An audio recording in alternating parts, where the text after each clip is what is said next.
Salam alaikum, mes frères, mes sœurs. Voilà, donc j'avais un message à faire passer concernant notre jeune frère Abou Bakr qui est décédé. Qu'Allah il t'accorde une grande place au Jannah, mon frère. Euh, c'est toute l'Algérie qui est émue, tous tes frères partout dans le monde.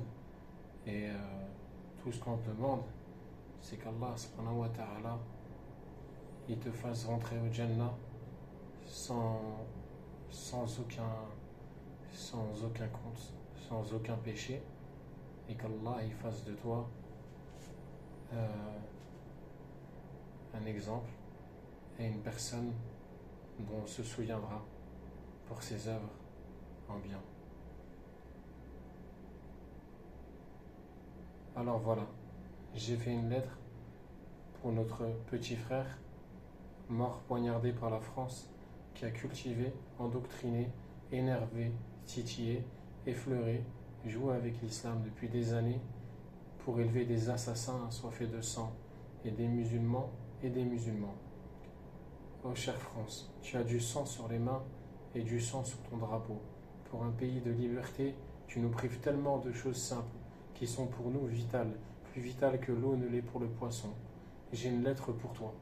Continue à diviser, continue à diaboliser l'islam et les musulmans, et à faire des amalgames et à mentir sur les musulmans. Ne sois pas étonné que des actes aussi horribles arrivent sur ton sol.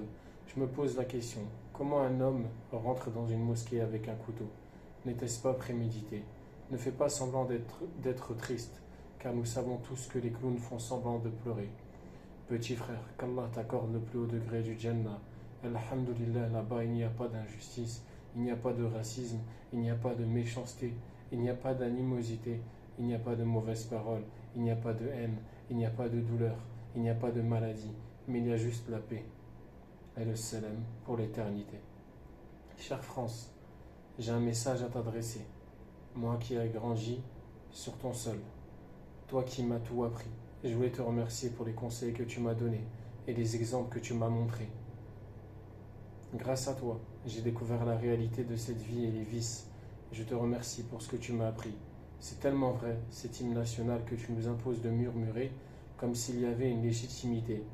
On va faire très simple. Allons, enfants de la patrie. Je vais briser vos mœurs, je vais enterrer vos consciences, je vais vous rendre amoureux de cette belle France, au point où vous ne voudrez jamais mourir. Le jour de gloire, oui, le jour où nous allons retirer la foi d'un être humain musulman et qu'il va apostasier, le jour où nous allons brûler et mettre en cendre tout ce qui peut faire qu'un être humain sur cette terre ou espèce sur cette terre ne croit en rien et vit comme un animal ou pire. L'arrivée, nous allons vous séduire avec toutes nos tentations, devenir un don Juan et être séduisant. L'argent, les conquêtes, les plus belles femmes, les collectionner comme une collection de voitures est une chose importante pour être expérimenté, pour devenir un tombeur. Et surtout, tu m'as appris que l'homme qui agit ainsi possédera tout et bien plus encore. Nous allons vous combler de tout ce qui vous manque. Vous allez être apprécié, respecté, vous aurez un statut auprès des gens. Vous allez écrire l'histoire à une condition, apostasier. La tyrannie, c'est de ne pas avoir réussi à éradiquer l'islam de l'Algérie et de chaque pays, et de ne pas avoir séduit tous les Algériens, les Marocains, les Tunisiens, les Turcs, toutes les personnes qui étaient musulmans, vous n'avez pas réussi à les séduire, donc vous êtes malheureux. Car, alhamdoulilah, ils sont encore trop attachés à leur religion et à leurs racines, à leur pays. Nous n'avons pas manqué de moyens pourtant pour vous séduire et pour que vous les séduisez de tous les côtés, à une seule condition, que nous vous laissions notre religion. Aux armes, nous allons brûler vos savants, car nous savons que la science met en danger notre avenir, car si les gens s'instruisent, ils ne seront plus des moutons. Nous avons torturé vos frères, vos sœurs injustement, gratuitement, juste parce qu'ils prononçaient la shahada, la ilaha illallah. Chère France, vous savez parler au peuple, vous savez nous séduire, vous savez nous faire rire pour quelques sacrifices, la laïcité, l'abandon de nos racines. Nous avons aussi sacrifié nos apparences pour ressembler à des femmes. Sanglots, nous essuyons nos quelques larmes que nous voyons. Nos chers enfants que vous élevez, oui la France, c'est vous qui élevez nos enfants, et vous vous en vantez, je le concède, vous êtes un pays très généreux qui sait soigner les plaies. Vous nous faites quitter la misère pour rejoindre une autre misère encore plus infecte, Chère France, comme tu m'as donné beaucoup et tu m'as beaucoup appris, je veux te restituer ce que tu m'as appris. Que cette vie ne doit avoir aucun sens, si ce n'est le sens que tu le penses. Je m'explique, je suis riche, j'ai réussi. Je peux acheter ce que je veux. Tant que je possède, j'ai réussi. J'ai réussi, et si je réussis, les gens vont m'apprécier.